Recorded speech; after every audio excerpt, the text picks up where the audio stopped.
Voilà, salut à vous, bienvenue à cette autre tranche vidéo, cette autre diffusion, cette autre émission, cette autre production que nous allons vous livrer, n'est-ce pas? Nous sommes en train de produire un ensemble de vidéos pour pouvoir encourager le corps de Christ, pour encourager les frères, d'un côté à discerner le temps, à comprendre le temps dans lequel nous sommes présentement, qu'est-ce qui est en train de se passer dans le monde et surtout à comprendre quelle devrait être l'attitude du chrétien que nous sommes.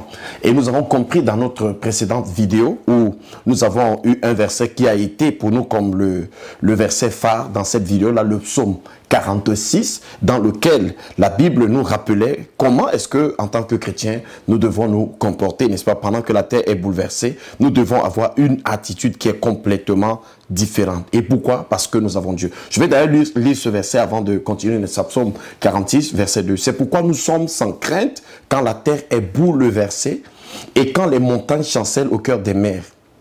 Vous comprenez, nous sommes sans crainte. Nous sommes sans crainte quand la terre est bouleversée. Donc, pendant que le monde est bouleversé, nous sommes sans crainte, nous sommes calmes parce que nous savons en qui nous avons cru. Nous connaissons qui est notre Dieu. Donc, nous sommes là pour vous rassurer, pour vous dire que Dieu n'est pas surpris par ce qui est en train de se passer. Dieu connaît la fin au commencement et Dieu est le Dieu de la prévision, mais Dieu est aussi le Dieu de la provision. C'est d'ailleurs ce que nous allons vous montrer à travers cette série de quelques vidéos que vous allez suivre, qui seront plus courtes, vous comprenez, pour que vous puissiez les partager facilement.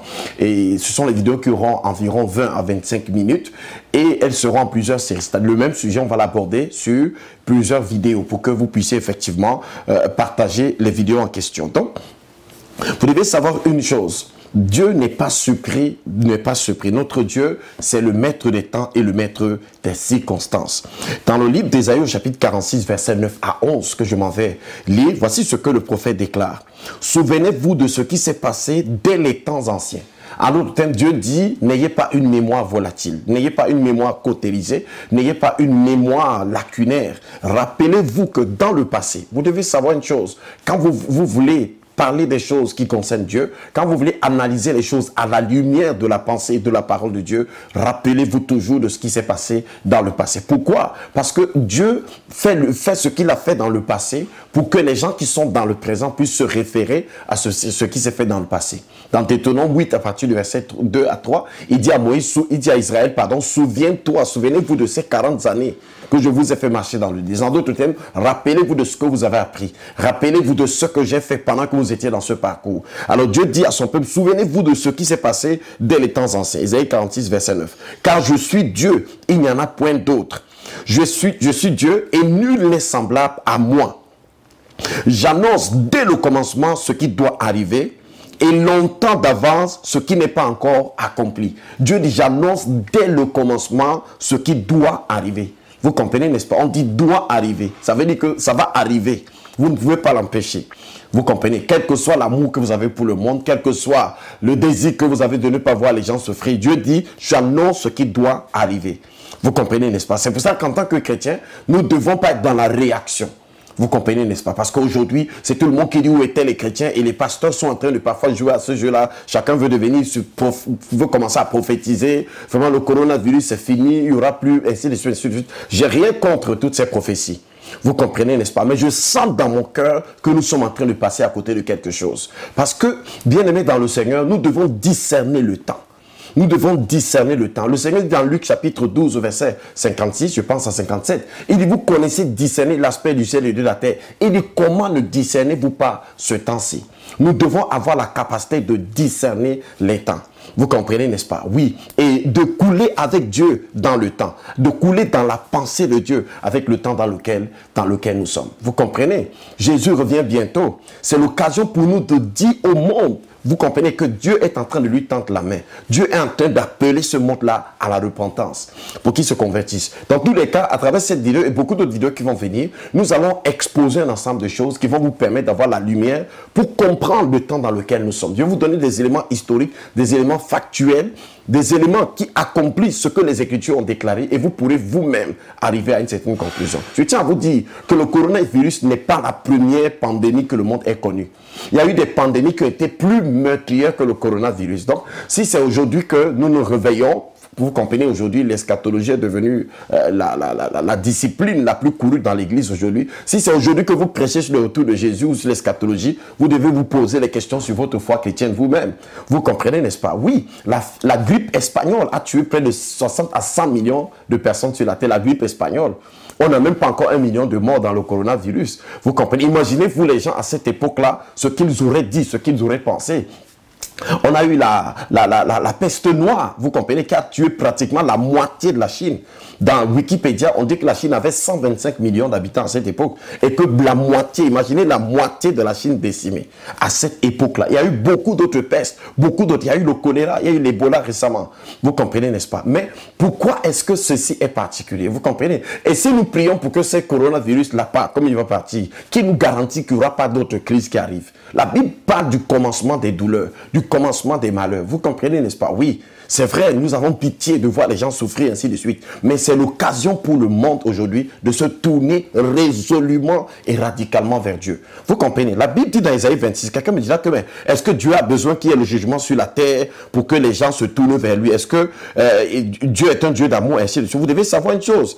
Dieu a plusieurs langages. Quand vous avez votre enfant à la maison qui est têtu, vous lui dites doucement que ne fait pas telle chose. S'il vous écoute, c'est bon. Mais s'il ne vous écoute pas, parfois il faut parler avec une autre forme de langage. Il faut parler de telle sorte qu'il puisse comprendre que vous êtes ferme, que vous êtes sérieux. C'est pour ça que la Bible dit dans Isaïe au chapitre 26, vous comprenez, n'est-ce pas, que au verset 9, il dit, mon âme te désire pendant la nuit et mon esprit te cherche au-dedans de moi. Car, écoutez bien, lorsque tes jugements s'exercent sur la terre, les habitants du monde apprennent la justice.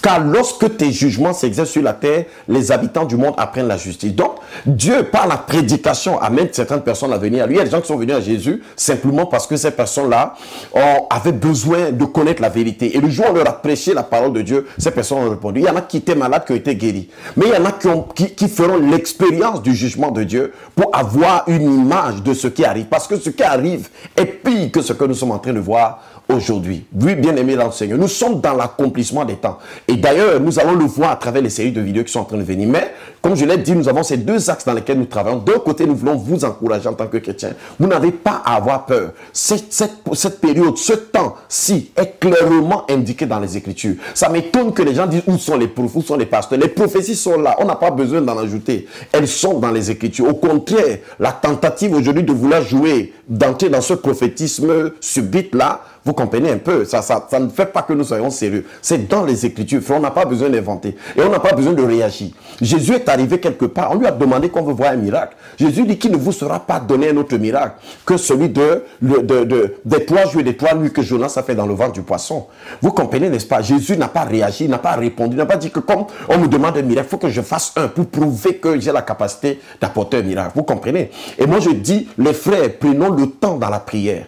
Prenons le temps d'interroger Dieu, interrogez Dieu. Dites, Seigneur, qu'est-ce que tu attends de nous dans cette saison? N'entrez pas dans les mouvements qu'il y a partout à gauche, à droite. C'est le temps pour chacun de prendre le temps dans le lieu secret. Même le monde est en train de confiner les gens. Bien aimé, confiner veut dire aller à l'abri. Mettez-vous à l'abri. Donc, profitez de ce moment dans lequel nous sommes dans l'abri pour interroger le Seigneur. Seigneur, qu'est-ce que tu es en train de faire dans ce temps? Qu'est-ce que tu es en train de faire dans cette saison? Qu'est-ce que tu attends de nous dans ce temps? Qu'est-ce que tu attends de nous dans cette saison? Qu'est-ce que Jésus a dit? Lorsque vous verrez ces choses, qu'est-ce qu'il a dit? Il dit, levez les yeux. Il dit, parce que votre délivrance est proche.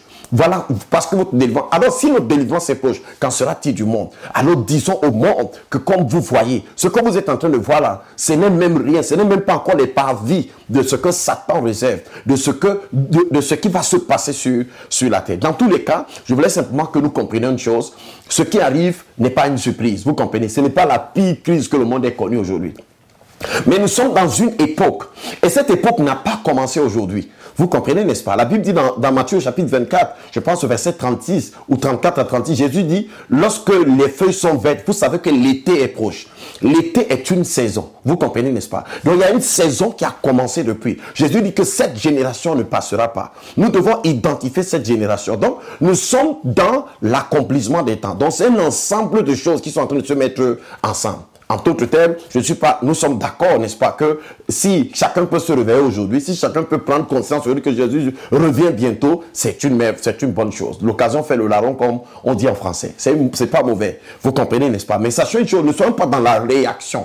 Vous comprenez, n'est-ce pas? Ne soyons pas dans la réaction. Ne soyons pas motivés par la peur, motivés par un certain nombre de choses. Non, notre Dieu ne réagit pas. Il voit, il dit que j'annonce longtemps à l'avance les choses qui ne sont pas encore accomplies. Donc je n'attends pas qu'elles s'accomplissent, je le dis longtemps à l'avance. C'est pour ça que quand vous évoluez donc dans la dimension de Dieu, vous êtes capable de dire à l'avance, pas quand c'est déjà là, pas quand on voit déjà, ainsi de suite.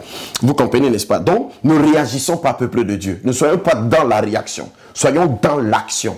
Vous comprenez? Jésus a dit, lorsque vous verrez ces choses, vous n'avez pas une honte à voir ces choses et dire que ce que Jésus a dit, c'est accompli. Vous n'avez pas besoin d'inventer une autre chose pour cela. Vous comprenez, n'est-ce pas? Donc, Dieu dit, j'annonce dès le commencement ce qui doit arriver et longtemps d'avance ce qui n'est pas encore accompli. C'est ça, prophétiser. C'est ça dit. Bon, c'est vrai, c'est la prédiction ici. C'est ce qu'on appelle la parole de connaissance aujourd'hui dans le Nouveau Testament. Mais à l'époque, c'était la prophétie. Parce que la prophétie dans l'Ancien Testament avait une fonction essentiellement prédictive. Donc ici, mais dans le Nouveau Testament, la prophétie n'est pas prédictive. La Bible déclare que celui qui prophétise exhorte, il édifie, il console. On n'a pas dit qu'il prédit.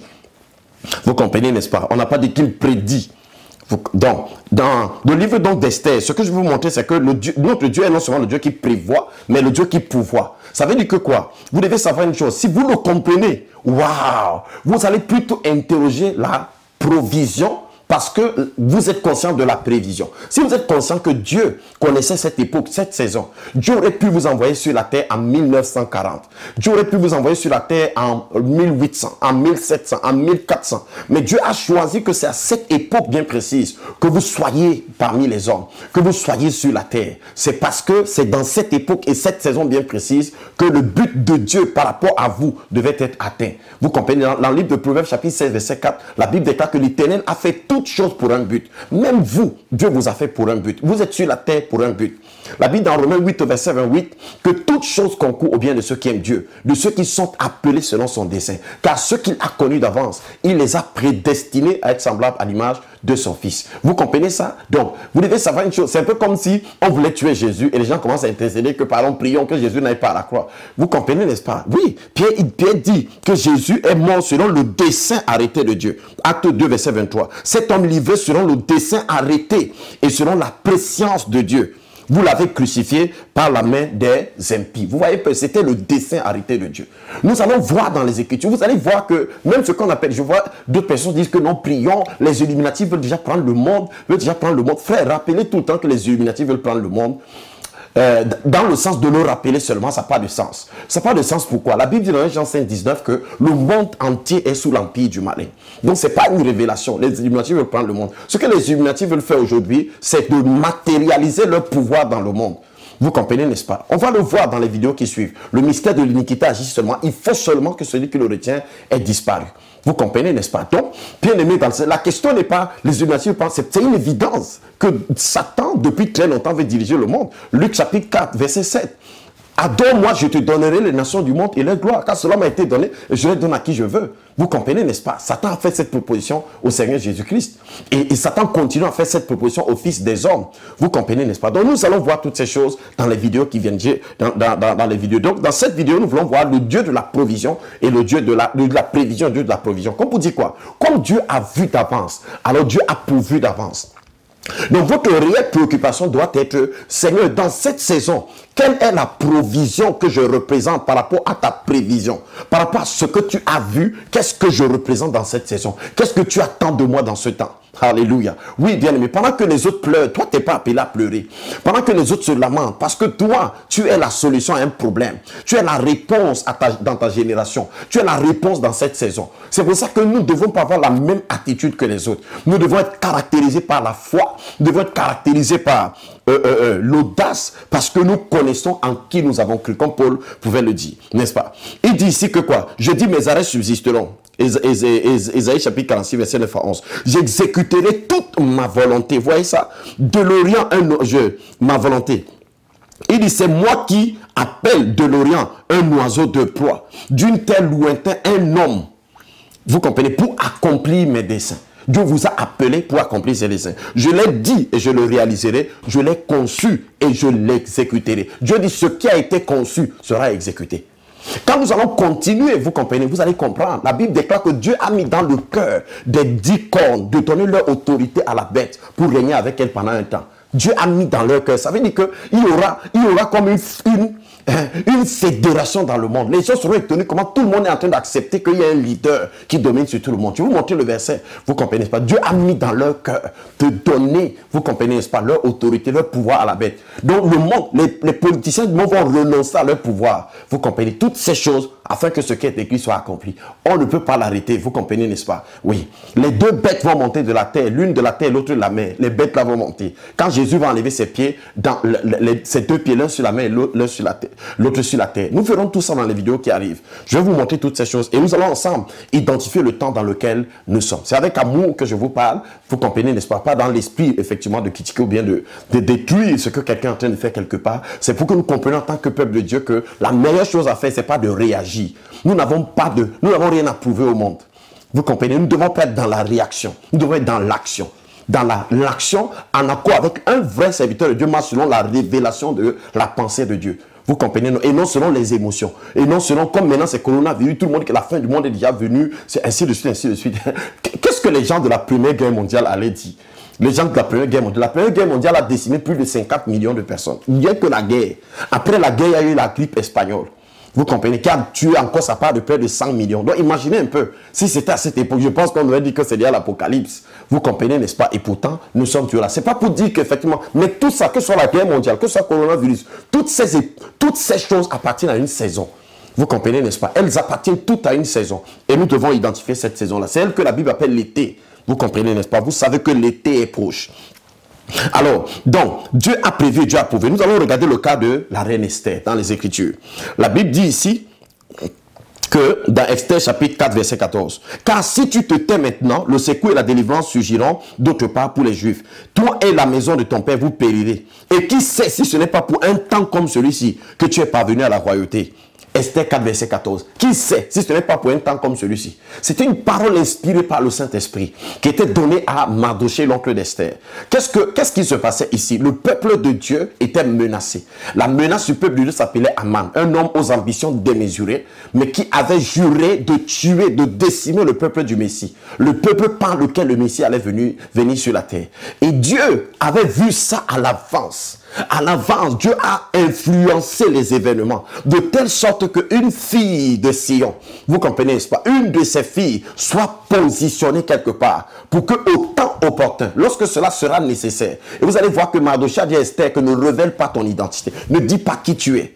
Parce que effectivement, si elle avait dit qui elle était, certainement les desseins machiavéliques et sataniques de ce monsieur auraient été dissimulés et cachés, peut-être exécutés d'une autre façon. Donc ne sachant pas qu'en attaquant le peuple de Dieu, il est en train d'attaquer la reine, alors il a exposé ce qu'il y avait à l'intérieur de lui. C'est exactement la même chose. Bien aimé, Dieu a toujours de l'avance sur tous les satanistes. Dieu a de l'avance sur Satan. Dieu a de l'avance sur tous ceux qui travaillent dans le monde des ténèbres. Vous n'avez même pas à vous inquiéter. C'est pour ça qu'on appelle ça le monde des ténèbres. Ténèbres en hébreu, c'est shoshek. Ça veut dire l'ignorance, ça veut dire la confusion, la calamité. Donc c'est un monde d'ignorance. Satan est le premier de tous les ignorants.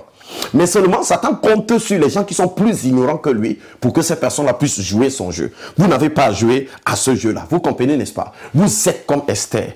Esther, ça veut dire quoi? Ça veut dire l'étoile. Vous comprenez? Et nous sommes les étoiles du Seigneur. Rappelez-vous, dans Genèse chapitre 15, verset 5, lorsque Dieu a dit à Abraham d'aller dehors et de compter les étoiles qui sont dans le ciel, il lui a dit que si tu peux compter ces étoiles, il dit, telle sera ta postérité. Bien-aimé, le Dieu d'Abraham, le Dieu d'Isaac, le Dieu de Jacob, il n'a pas changé. Et regardez, Dieu dit à Abraham d'aller dehors et de compter les étoiles. J'essaie de vous donner une application ici. Là, c'était Esther. Esther est l'image de l'église. Vous comprenez, n'est-ce pas? Qui a été sélectionnée parmi beaucoup de vierges. On a fait un concours. Elle est la vierge qui a été sélectionnée parmi toutes les vierges qui se sont présentées. Elle est celle qui a pu hériter du trône royal. Celle qui était cette assise pour régner avec le roi. Vous comprenez, n'est-ce pas? Oui. Et la Bible dit dans Apocalypse 3, au verset 20 à 21, que à celui qui vaincra, je ferai asseoir sur le trône. Comme j'ai vaincu, je me suis assis avec le Père sur le trône. Donc, il y a une église aujourd'hui qui a cet appel comme Esther, à occuper cette position sur le trône.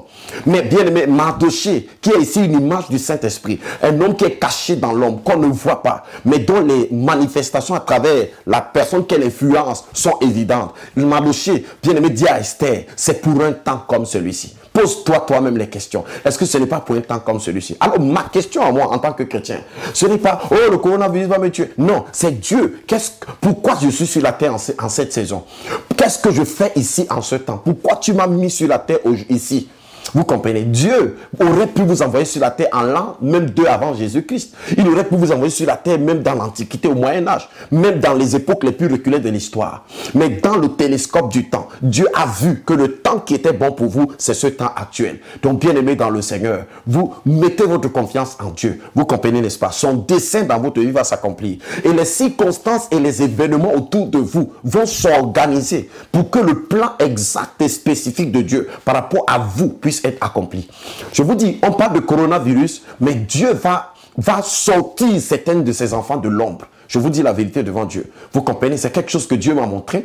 Il y a un vol que Dieu est en train de, un envol dans lequel Dieu est en train d'amener l'église. Vous comprenez, n'est-ce pas? Oui, je l'ai vu dans la nuit. Comme s'il y a un vol qui est sur le point de prendre, et il y a beaucoup d'enfants de Dieu qui sont dans la distraction. Dieu les attend. Dieu attend que vous montiez dans l'avion. Vous comprenez, n'est-ce pas? Et cet avion ne va pas commencer par le fait que Jésus ne vient pas nous enlever. Vous comprenez, n'est-ce pas? C'est-à-dire qu'avant que Jésus ne revienne, Dieu va relâcher, vous comprenez, la foi de l'enlèvement. Vous comprenez, n'est-ce pas? Il y aura une église. La Bible dit que celui qui croit fera les œuvres que je fais. Vous comprenez? Il y a des gens, il y a une église qui précède cette époque, une église qui précède cette saison. C'est pour ça que je crois Dieu que beaucoup de personnes vont se réveiller dans cette saison. Beaucoup de personnes vont sortir des compromis. Beaucoup de personnes vont s'interroger sur le vrai sens de la vie, sur la pertinence des choix, sur la pertinence des priorités et de ce qu'ils étaient en train de faire. Mais bien aimé, sache que comme Esther, toi aussi c'est pour un temps comme celui-ci que Dieu t'a suscité. C'est pour une saison comme celle-ci, pour que tu sois la réponse. Tu comprends, n'est-ce pas? Il y a des gens qui connaîtront Jésus. Il y a des gens, le plus grand besoin de cette saison, c'est pas le besoin des scientifiques, c'est le besoin de la connaissance de Dieu. Et cette connaissance de Dieu, il y a un peuple qui l'a sur la terre. Et tu fais partie de ces personnes. Et quand je dis tu, je parle de toi qui as reçu Jésus-Christ dans ton cœur comme ton Seigneur et ton Sauveur personnel. Tu comprends? Tu n'as pas à paniquer. Dans cette difficulté que le monde connaît, tu es l'opportunité de la saison.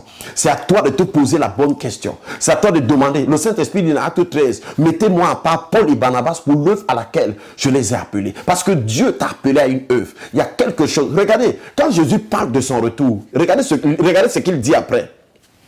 Il dit dans Apocalypse au chapitre 22. Regardez, je vais lire ce Apocalypse chapitre 22. J'aimerais que vous le lisiez aussi avec moi, n'est-ce pas? Il dit, voici, je viens bientôt. Et ma rétribution.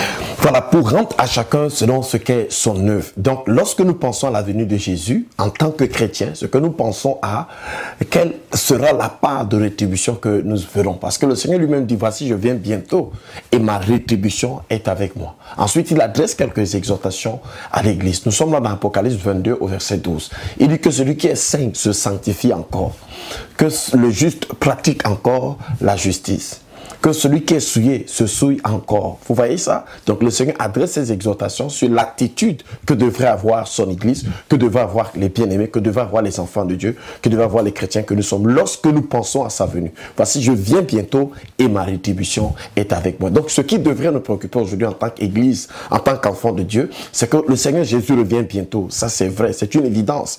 C'est clairement exprimé dans les Écritures.